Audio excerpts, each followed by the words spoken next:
Hello guys, good afternoon. So papunta kami ngayon sa Yapak Spring Water dito sa Morong Rizal. Pero guys, dahil nasa Teresa kami, may shortcut dito. So daan lang kami ng Coral and then Buhangin. And then mayroon na pong way papunta doon sa Yasak. So dire-diretso lang po ang aming biyahe guys. Actually guys, hindi namin pinlano talagang pumunta sa Yapak. Para na bigla na lang na naisip namin na pumasyal doon. Dahil matagal-tagal na rin kasing hindi ako nakapunta ron, halos 10 years na yata kung hindi ako nagkakamali. So hindi ko nakikita kung ano na itsura ngayon ng Yasak. So guys, ito yung daan papunta sa Yasak. So kung nakikita nyo, meron pong nakapangalan talaga siya. Yan, dire-diretso lang po guys. So dati nung pumunta ako dito, rough road talaga to. Maputik pa nga, tapos bako-bako. Buti na lang ngayon medyo naayos na nila o sementado na, so napakagandang pumasyal. So yan guys, nakarating na kami dito sa may paradahan ng Yasak. Yan. So yan, ito po yung daan pababa. So dire-diretso lang kami guys. Okay, sa sobrang madali ko, naiwanan kong kasama ko sa likod. So yan guys, ito po yung presyo ng mga entrance nila guys. Kung makikita nyo, ang pag-adult 130, tapos mga kids naman 120. So yan guys, so nakapasok na kami. So yan, so napakaganda, sobrang laki ng na-develop po ng Yasak, kasi dati po wala pag ganito yung para may swimming pool. Ayan. Ngayon talagang nilagyan na nila. Ayan, oh. So ang laki ng pinagbago nung 10 years na ako'y pumunta dito dati. So ayan guys, bali dalawa lang kami magkasama. So ayan, bago kami umalis, so nag-prepare kami talaga ng bumili lang kami ng alak, yan, saka pagkain. So ito nga pala yung swimming pool para sa mga bata. So yan, bagong dating lang kami, pero yung kasama ko kumain na agad. So ito nga pala yung kinuha lang namin guys na cottage, 150. So lamesa at saka sa ano lang siya, lamesa. So wala po siyang payong. Kasi yung may payong po 600 din. Eh tama-tama dalawa lang naman kami, kaya yun na lang lamesa at saka dalawang upuan ang kinuha namin. So 150 para makatipid din kami guys. So yan, napakalinaw ng tubig guys. Kaya lang dahil nga nang pumunta kami dito, eh medyo umaampon-ampon, kaya yung tubig medyo malamig. Pero pag tumagal ka naman guys, parang hindi mo na mararamdaman yung lamig yan. So yan guys, pinakita ko naman sa inyo kung magkano yung entrance at saka yung overnight nila. So yan, nakita nyo naman guys. So tingnan nyo na lang. Bali tinanong ko po yan sa entrance po, sa lady na nag-assist sa amin. Saka ang pinakamaganda guys, nung pumunta kami dito, kami lang. So wala silang customer. So parang yan guys, ang sarap talaga ng tubig. Ang linaw-linaw pa yan. Yan, kung makikita nyo, talagang medyo talagang nag-enjoy kami dito guys, kasi medyo matagal na rin kami hindi nakakapag-swimming yan guys. Actually guys, itong Yasak ay spring water, ito po ay buhay na tubig guys. So bukal po siya, kaya talagang umaagos po yung tubig yan. Kaya malinis na malinis po talaga to. Ito yung kasama ko, tingnan nyo, bagong baba lang niya sa swimming pool, pero lamig na siya.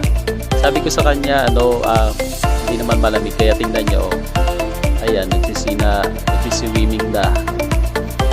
Yan. So magaling lumaki yung kasama ko, kasi talagang lumaki siya na ang kanilang lugar ay maraming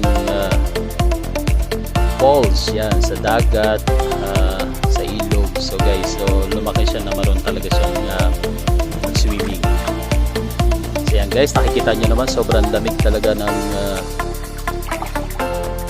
tubig. Sobrang linis. Makikita nyo. Ayan, ang kasama ko nagtanggal na ng t-shirt.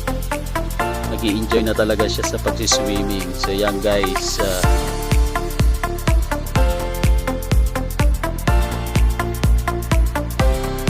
So yan guys, pagkatapos namin mag-swimming, nagutom kami. So umahon muna kami para kumain.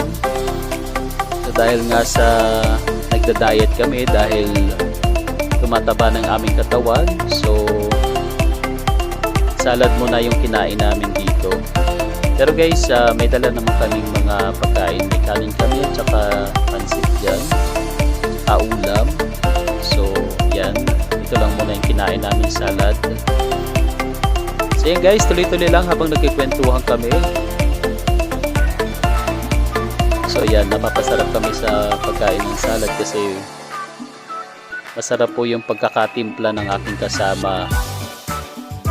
So tingnan nyo guys, diet kami pero may soft drinks pa rin.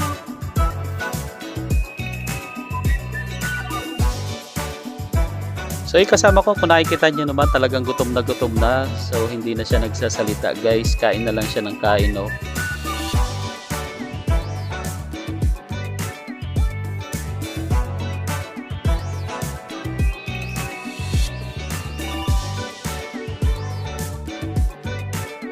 So yun guys, ito yung aming mga pagkain na salad. Yan, nag-cheers pa kami. Tinikman namin yung bagong alak na binili namin. Yan. Masarap siya guys.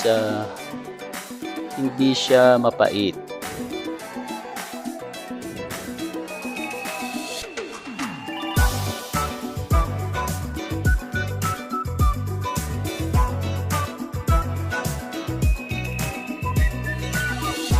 So yan guys, tuloy-tuloy lang yung aming pagkain habang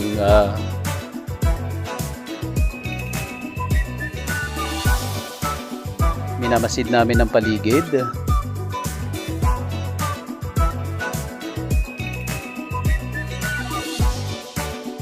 So guys, naganda talaga ako dito sa Yasak ngayon dahil talagang ang laki ng pagbabago niya. Kasi dati po talaga parang walang swimming pool dito. As in talagang kung makikita nyo parang ilog lang siya dati. As in may makikita pa kayo mga bato-bato, ganyan. Pero ngayon tingnan nyo talagang nirenovate talaga nila. Pinaganda talaga nila. Ginawang swimming pool.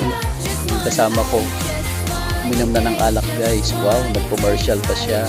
Siyempre, hindi pwedeng mawala ako dyan.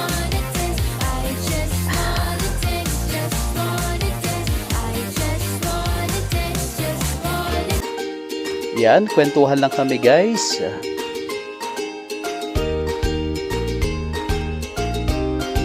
So yan guys, ang itsura na ngayon ng Yasak. So ang laki talagang pinagbago. Napakaganda na ngayon guys. At sobrang lawak na pati guys. Dati kaunti lang yung mga cottage sila, ngayon talagang ganda na. So yan guys, pagkatapos namin kumain, bumalik ulit kami sa pag-swimming. So yan. So nag-enjoy lang kami guys.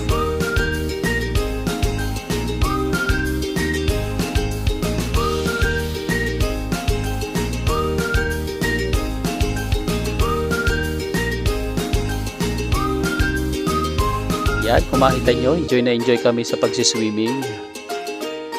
Grabe ang linaw ng tubig at napakalinis. Kasi tuloy-tuloy po yung agos ng tubig guys. Kaya yung dumi as in talagang natataboy. Kasama ko guys, so nilalamig siya pero tingnan mo, enjoy na enjoy pa rin siya sa swimming.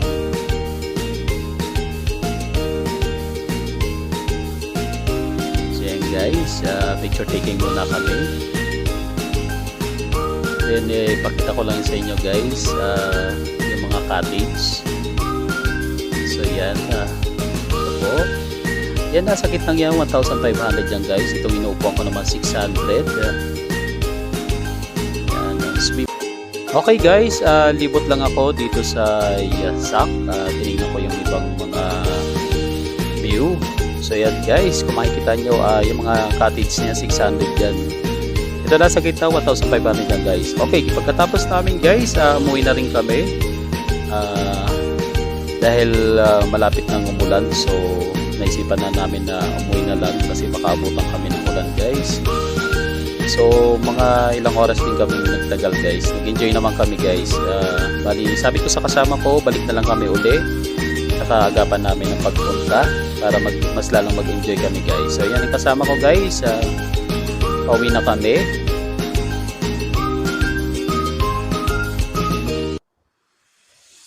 So yan guys, paakyat kami dyan. May hagdanan kasi dyan na pataas.